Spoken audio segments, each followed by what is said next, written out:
Why did Lot's wife look back and turned to pillar of salt when she was escaping from Sodom and Gomorrah?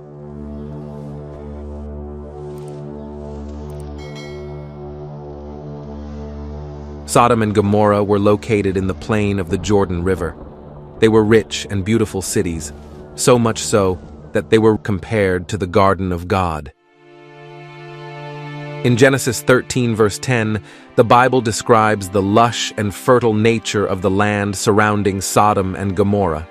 Lot, the nephew of the patriarch Abraham, chose to settle near these cities because of the well-watered plains, which were like the garden of the Lord. The cities greatly benefited from their strategic location and the abundance of natural resources. The affluence of the cities meant that the inhabitants led an easy life. They did little to gain so much because of the richness of their land. Quickly, they became idle and bored. This idleness and their prosperity led to a life of luxury, excess, and decadence, which in turn led to their moral degeneration. Then the Lord said, "The outcry against Sodom and Gomorrah is so great, and their sin so grievous, that I will go down and see if what they have done is as bad as the outcry that has reached me." Genesis 18 verses 20 to 21.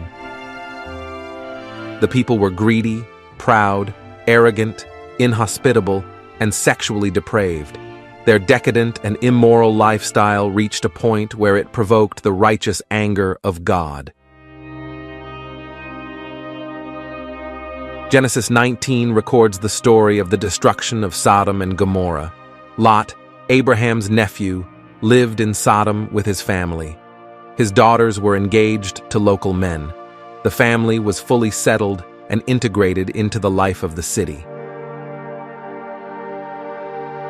One day, Lot was sitting at the gate of Sodom, the commercial and political center of the town, when two angels came into town. It is not clear if Lot recognized them as angels. Nevertheless, he invited them to stay with his family. After a bit of persuasion, they agreed. Not long after, a mob of men surrounded the house and demanded that Lot produce his two male guests so that they could have sexual relations with them. This is the first records of homosexuality and threat of sexual violence in the Bible. Lot pleaded with the men not to do what they were about to do. However, his pleas were ignored. The men insisted on sexually assaulting Lot's guests. Lot kept resisting, so they tried to go past him and force their way into the house. At this moment, the angels had to act. They blinded the men.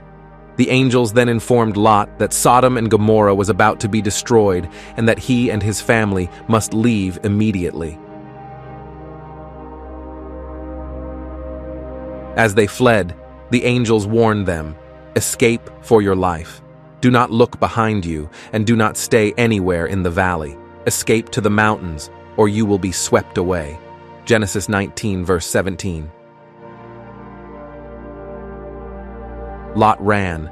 His daughters close behind, but his wife, from behind him, looked back, and that was her mistake. Instantly, she became a pillar of salt. Genesis 19 verse 26. Lot's wife did not want to leave. She lagged behind. She turned and watched the flaming sulfur fall from the sky, consuming everything she valued. She could not let go in her heart, so she was consumed. In Hebrew, to look back means more than to glance over one's shoulder. It means to regard, to consider, to pay attention to something. It means to occupy one heart with something.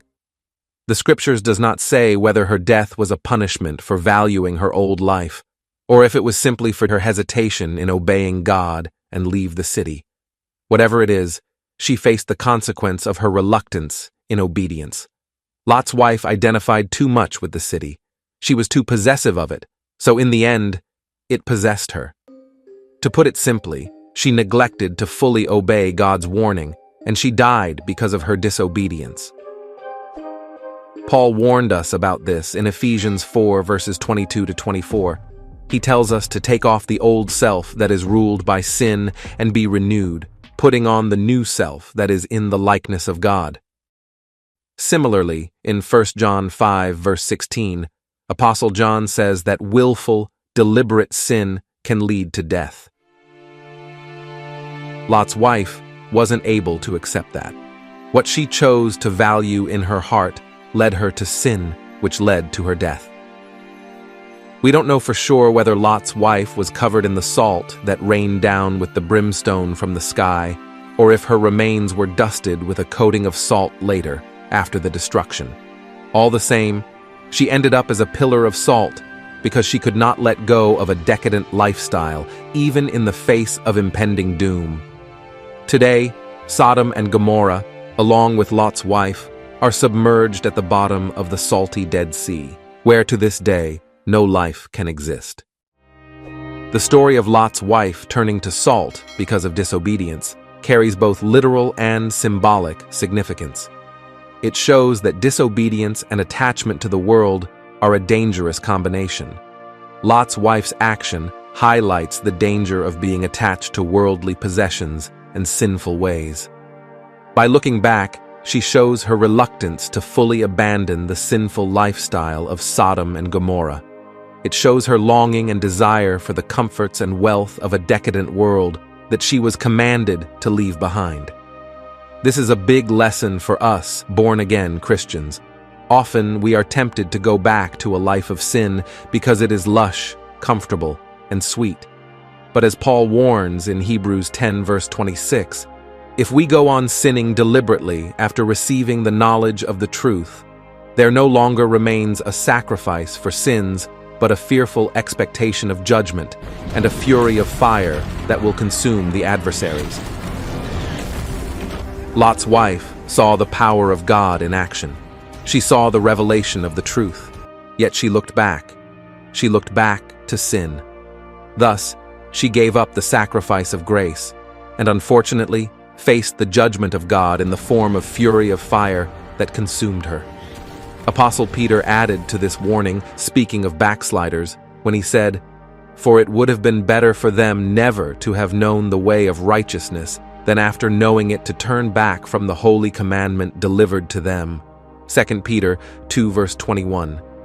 The story of Lot's wife turning into a pillar of salt is a symbolic warning about the dangers of disobedience, attachment to the world, and the severity of divine judgment. It is a poignant reminder for us not to look back or turn back from the profession of faith we have made, but to follow Christ without hesitation and abide in His grace. Thank you for watching. God bless you.